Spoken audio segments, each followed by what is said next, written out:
Virgil Abloh has over the years given us some of the most memorable Air Force Ones ever. But with his latest collab, you're either gonna love them or you're gonna wanna forget them. My name is Josh, and in this video, I will be reviewing the Off-White Nike Air Force One Mid.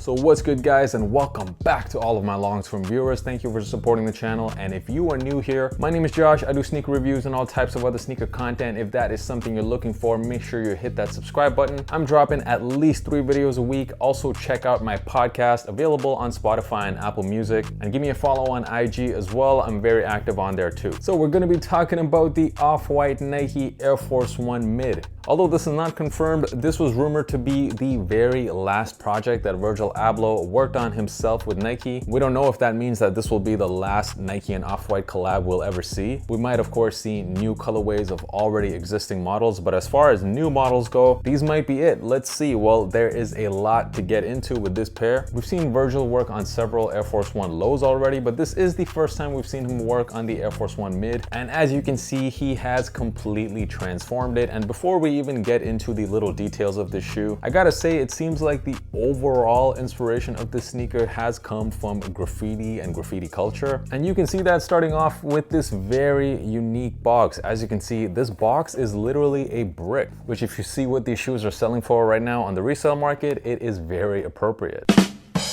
No, but seriously, what I actually think this box was inspired by was once again graffiti culture, specifically the walls that get spray painted on. You can see that Off-White and Nike branding hidden between a couple of bricks. I personally love the box. It's different. It's not yet another cardboard box that we're kind of used to by now when it comes to Off-White and Nike collabs. And opening up the box, you see this very nice green color with the Off-White branding there. The paper that comes with the box is done in a powder blue looking color. And getting into the shoes, so I did manage to cop the white pair. It also dropped in another colorway, this black pair. I copped the white one because I did think it was the better of the two, but of course, let me know down in the comments which colorway did you guys prefer. I initially thought that the entire upper of the sneaker was made out of Nike Flyknit because we have seen some Flyknit Air Force Ones in the past. However, instead it seems like it's made out of a very thin mesh material, which is almost see-through in certain places. And on top of this mesh, you have a wood grain pattern, which I haven't seen before in an Off-White sneaker, and I think it looks pretty good on this. All Air Force One mids usually come with this strap, and this time the strap is done in a silver ripstop material. Some additional features of this shoe include these over laces, which we are also pretty used to seeing by now on several other Off-White collabs like the Dunks. The one major difference this time, however, is that the laces don't go across the entire upper of the shoe. Like as you can see, they do not go over the toe box like they normally do. Instead, they only go across the middle part of the shoe, and they go through these fly wire loops. And these laces go through a lace lock this time, which is done in this neon yellow and blue color, which is also something unusual for an Air Force One. We typically see these lace locks on Jordan 5s. The tongue of the sneaker also seems to be a bit longer than usual. And perhaps one of my favorite details on the shoe has to be the way that Air is written on the tongue. It seems to be done in this graffiti, street graffiti type of font. Moving down to the swoosh, you can barely see it on this pair. It is pretty much a transparent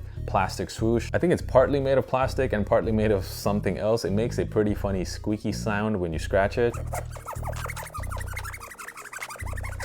And the swoosh is being held down at the back by this highlighter orange tab. You also get a pull tab at the back of the sneaker right above the Nike Air logo. And moving down to the midsole, that's definitely one of the most unique features of this shoe because it's not a straight midsole. You can tell that it is clearly wavy as we move towards the back of the shoe. And additionally, this time you get an air bubble, not something we normally see on Air Force Ones. The air bubble is colored in orange. Initially, I thought that wavy midsole was a bit out of place, but seeing it in hand, it's really one of the coolest things about this shoe. This is the right way to do a wavy midsole. Tyga, I hope you're listening. On the medial side of the shoe, you get that signature Off-White text done in that Helvetica font. The tab this time comes in yet again a highlighter orange color. Do any of you guys actually wear your Off-White sneakers with the tag? I've seen a lot of people wearing it in person. Not my style personally, but I like to hear from you guys. And honestly, I wish this review ended right here because I don't really want to talk about this part. You get these crazy spikes all along the outsole. Virgil has done this several times before, like the Terra Kygers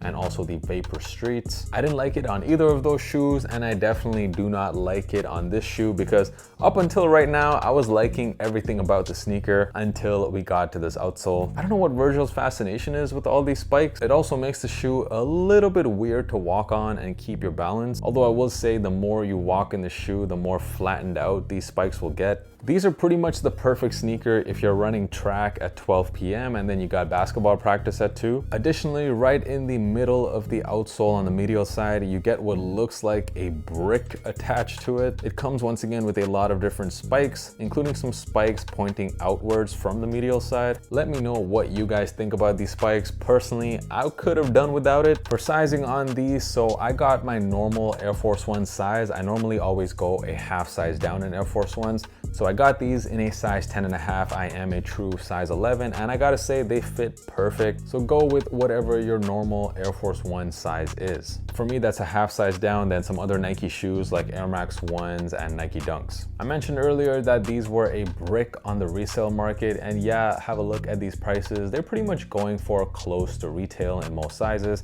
The retail, by the way, was 180 euros here in Europe, which I'm not entirely surprised by. Pretty much every Off-White release in the past that had these spikes on them, people just didn't like them. None of them were really selling for a lot on the resale market. That doesn't necessarily mean these are bad shoes, of course. And fans of Virgil Abloh specifically, well, guess what, guys? You can pretty much get this shoe for retail. The last shoe, or potentially the last shoe that Virgil ever worked on with Nike, which really you can't complain about. Overall, the Off-White Nike Air Force One Mid, is this a cop or a drop? Now, these definitely aren't the most wearable shoes, and I wouldn't say that they're my favorite Off-Whites ever. I feel like the reasons that I like this shoe are not for any sneaker related reasons, like owning this as a tribute to Virgil himself, or just owning this to admire it as a piece of art. I think is pretty cool, but I'm not usually buying shoes that I don't wear, so for me these are a pass.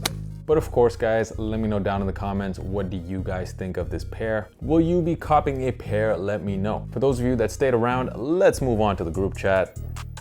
Hey, what is up, and welcome to the group chat. Shout out to you if you made it to this part of the video. And if you've never been here before, well, this is the video after the video for that top 20% of you that stay all the way until the end. You guys are awesome. That's why you get this 2-for-1 special. So let's get into it. Topic of today's group chat, of course, is going to be about Off-White and Nike. Specifically, what do you guys think Nike should do about this partnership right now? Unfortunately, the mastermind, the genius behind this collab, Mr. Virgil Abloh, passed away back in December last year, and since then we have seen the release of a couple of models. His Off-White Blazers released a few months ago, and now that this pair is released and is rumored to be the last project that he worked on, what do you guys think Nike should do with the Off-White partnership? This has been such a successful partnership for Nike, especially when you take it back to 2017. Back then, all we could think about was the rise of Adidas and how much people were loving the 350 V2s, but then this collab really started to turn things around in Nike's favor. And now, what should they do? Should they simply just put an end to the partnership entirely, basically release no more Nike and Off-White sneakers? Or should they continue to release new colorways of already existing sneakers, like new colorways of the Air Force Ones, for example, or pretty much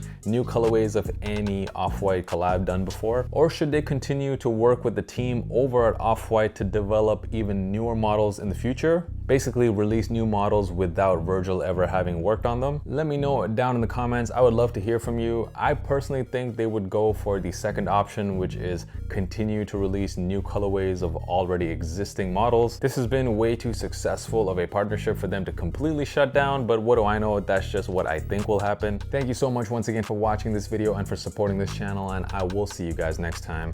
Peace.